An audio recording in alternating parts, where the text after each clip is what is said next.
Hello everyone, how are you doing? Welcome back to the Red vs Red Manchester United fan channel. I am TheSaffronMan and I'm here today to be talking about the game versus Porto tomorrow evening at 8 PM UK time, and it's kind of a big game. There's a lot riding on it. There's been a few bits and bobs in the news as of late since our defeat to Spurs, which is absolutely just a horrific performance, and there's a bit of aftermath going on, and there's some leaks coming out of the club, and there's just all sorts, which you would expect after a defeat of that magnitude. Now, Ten Hag is going to stay for the time being, so he definitely needs results. I'm a backer of Ten Hag. I kind of want him to stay. It's not because I want him to stay for the sake of it. It's that I want to stop the cycle of every 3 years changing the manager. It's just, we've got more problems than the manager, and once we sort out those problems, I think things are going to be fine. It's just been crazy. If you do hear anything in the background, by the way, I've got some roadworks going on, but hopefully that should be too quiet and you won't hear them as much. But yeah, I'm Ten Hag in. I also want to see improvements, and our next two games before the international break are absolutely killer. So I want to go through the lineup and a prediction for our game against Porto tomorrow. We're actually away at Porto tomorrow, 8 PM UK, in the Europa League. And it's going to be a real tough game to go to Porto and come away with a result which we and he in Ten Hag absolutely needs. Wherever you're a supporter of him or not, this team needs a win. So I thought it'd be fun if we can go through and have a look at, predict a lineup together. Maybe you have a difference of opinions, but I thought maybe I'll go through my prediction of the lineup and kind of go through my thinking at the same time and see if you kind of agree. Obviously, we've got Ten Hag in there as the manager. I can't imagine anyone else being manager of Manchester United at the moment. Anyone else would be a shock, but I digress. Let's move on to the first 11. Onana, due to lack of competition, yes, we've got Altay Bayındır, and yes, he's a Turkish international, and he played at the Euros during the summer, but he's only played like 1 or 2 games for Manchester United, and he hasn't looked overly amazing in either of them. So, look, yeah, Onana it is. And yeah, he's had a few good games of late. I say a few, it's had a handful of moments, a terrific double save, but I'm not fully convinced on Onana, and he's got a lot of work to do in impressing me, especially in some of the risks he said he was going to take at the start of the season with his feet. We've seen 1 or 2 long ball passes for Rashford and others, but nothing's really kind of paid off as of yet. So, yeah, room for improvement, but a steady stay between the sticks in Andre Onana.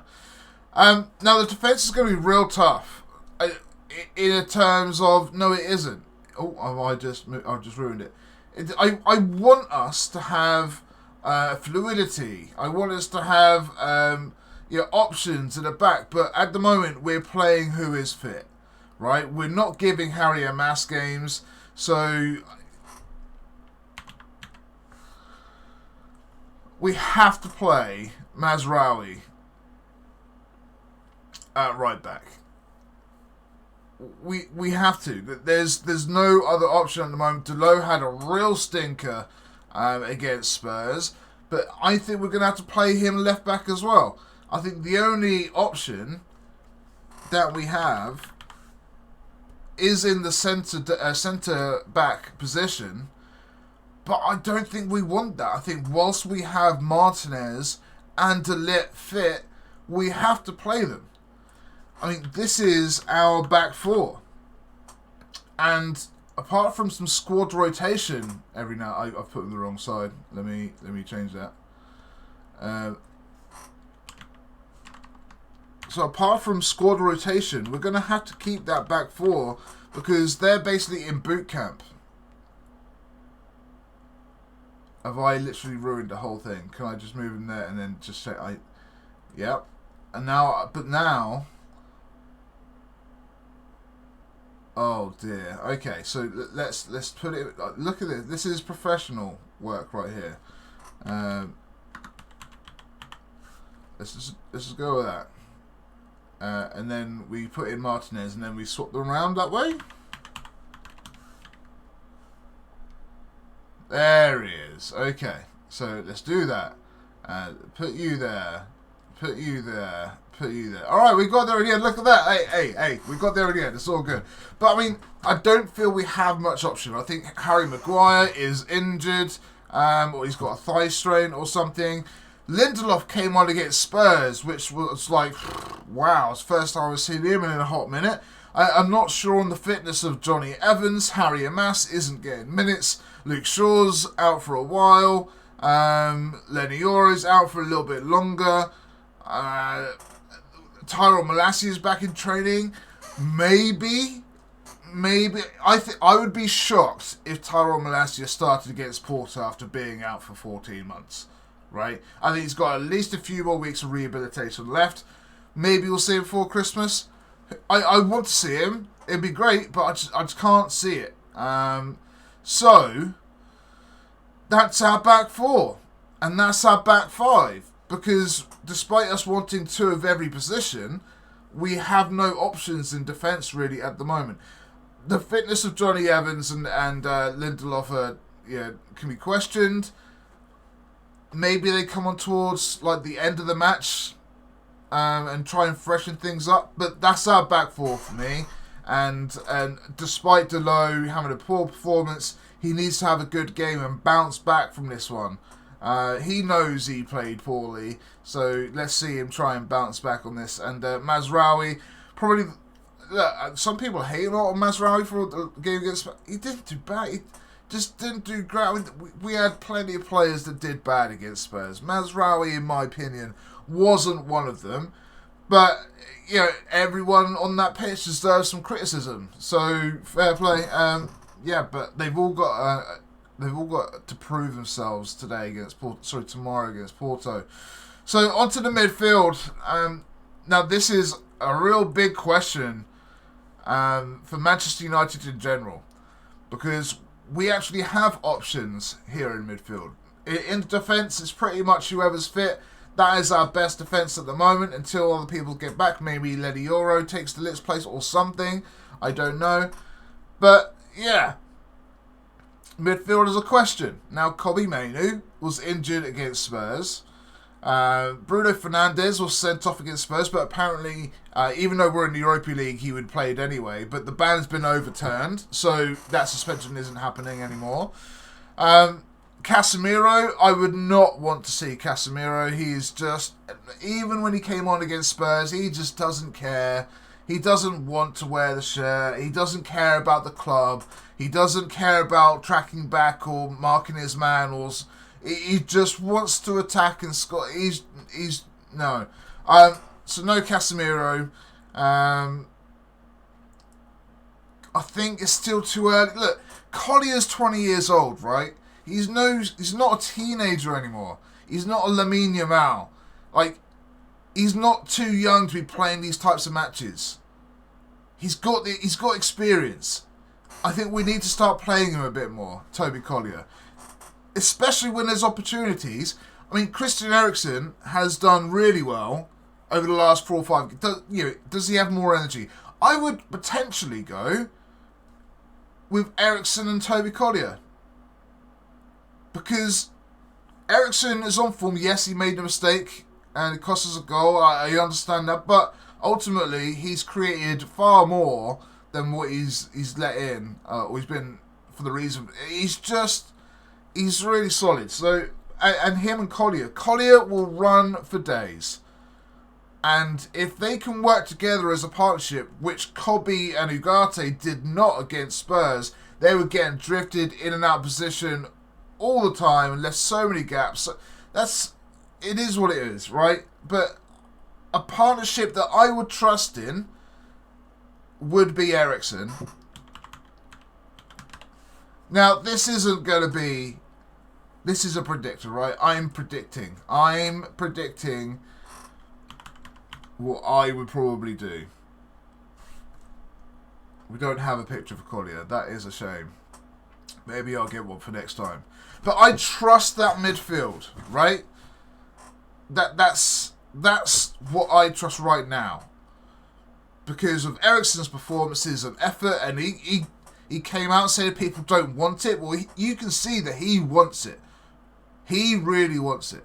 And Toby Collier came on against Liverpool when we were losing. He shored things up. Like, he's got a desire. He's got a heart. He's got a fire about him.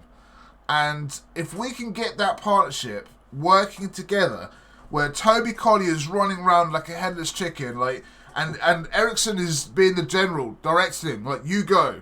I stay, like, you go. God, no, you go. Now you go.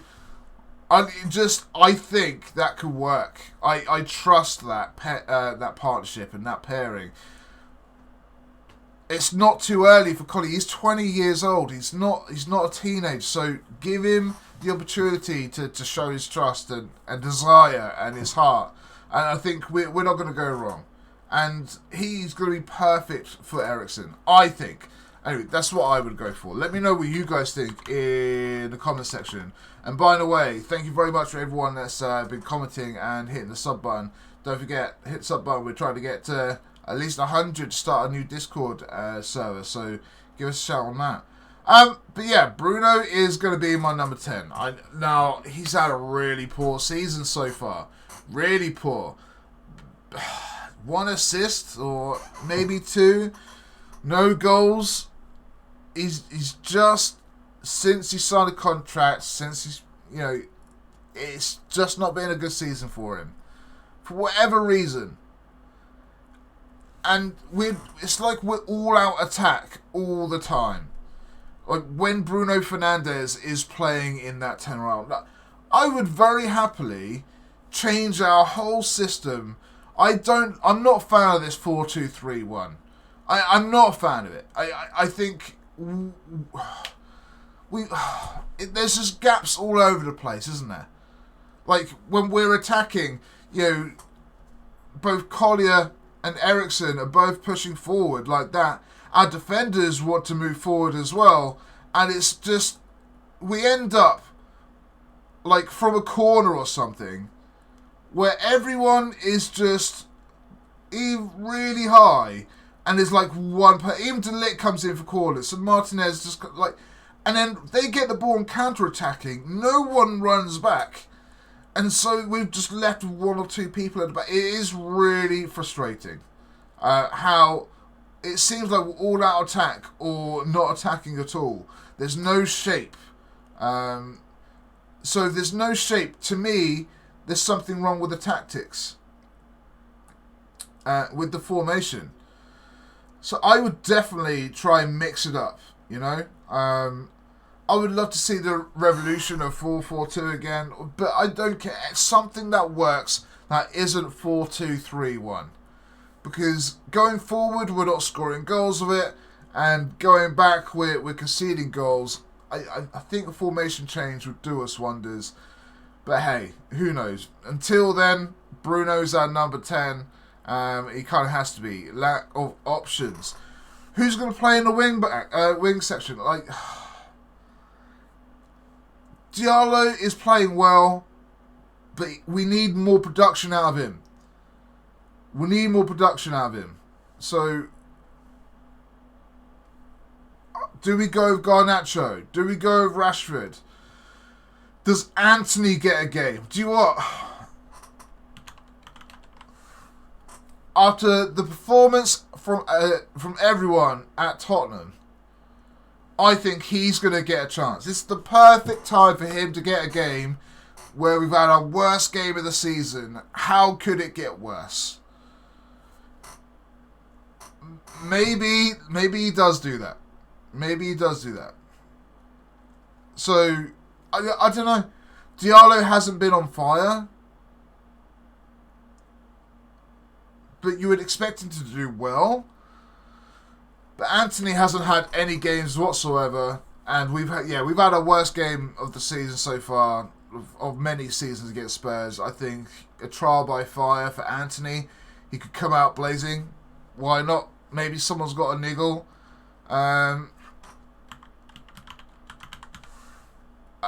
It's got to be Rashford. Not been on fire recently either. Garnacho's had a lot of game time. He is a big game player for us, Rashford. And this is a big game. This is potentially one of the biggest we'll have of the season, and we're just in October. So, yeah, we need our big players to play. Having said that, I've changed the midfield slightly. I mean, let's be honest, the only person I've brought in really is Collier, right? Because Eriksen's our in-form midfielder.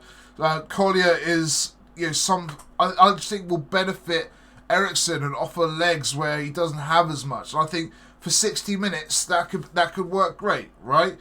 Anthony, I think purely because Garnacho hit the post, Rashford has only scored a couple this season, Diallo has only got one this season. I don't know. I just think there's something in the air which offers an opportunity for Anthony because of the result that happened at Spurs at the weekend. Bruno's going to play, El Capitan, Rashford's a big game player, has to play. So, look, up front, I picked Højlund last week, and it was picked Xerxes, and Xerxes came off at half time against Spurs. I think Højlund came on later on in 20 minutes. So I think they're trying to get Højlund's fitness up to a point where he can start playing. But if I'm honest, Højlund is such a class player. We are not good enough for Højlund yet. And I mean, gosh, Højlund could play for City, for Chelsea, for Arsenal, for Real Madrid, for Barcelona. Højlund could play for any top club in the world, and he'll get you 20 plus goals a season because other teams in the world pass their strikers, right? And he is fast, he is powerful, he is dynamic, he is a proud, just emotional person that won't just get him on the ball. He'll run past anyone. He is so good. But we're just not providing him service. He's learning in our touch. He should be getting so many goals. But is he fit enough yet? Because he's so dynamic, is he fit enough yet? He gives everything. And as soon as we get Højlund back on the pitch, I think we're going to be a better team. But if we keep on playing like the way we have done, you could have R9 on the pitch, and it wouldn't make any difference. To be fair, R9 would probably make a world of that. He's the GOAT. But the point is, Højlund's our best dynamic star player, in my opinion, that has a massive ceiling of potential. And as soon as we get him back fit and playing, awesome. Xerxes the one to come on with half an hour to go if things aren't working, because then he's starting to leg play up. But until then, I'm going to stick with that. That is my prediction of the lineup against Porto in the Europa League for match day 2 for tomorrow or Thursday, 8 PM UK time. Let me know what you guys think. Am I completely outlandish? Am I freaking outside the box here? Or do you guys agree? Do you think Anthony's going to get a chance of redemption? Do you think Collier would benefit Eriksen? Do you think Højlund will start? Let me know what you guys think. In terms of the scoreline and how the match is going to play out, this is such a hard prediction because we have to go out to win. And I mentioned earlier on, when we attack, it's either all-out attack or no attack whatsoever. Having said that, Rashford's been making some good deliveries in the box. Will Højlund be a better target if he starts? Because Xerxes he's got the one goal. So already Xerxes in a bit of a rut that he's trying to get out of, right? I want us to win. We need to win. But I'm worried. What if Højlund starts and no one passes the ball and he doesn't get a single touch in the first 45 minutes? Because he's had halves like that before. And if we get to that, but then that could just be down to us not passing to him or the service being poor. But if Porto are pressing us in their stadium in the first half, then we might have an opportunities in counter-attacking with the speed that we've got.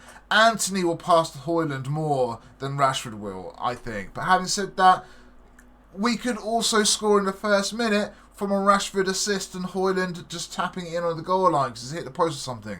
Or we get an early penalty. Let's score a free kick for the first time since the Legends match.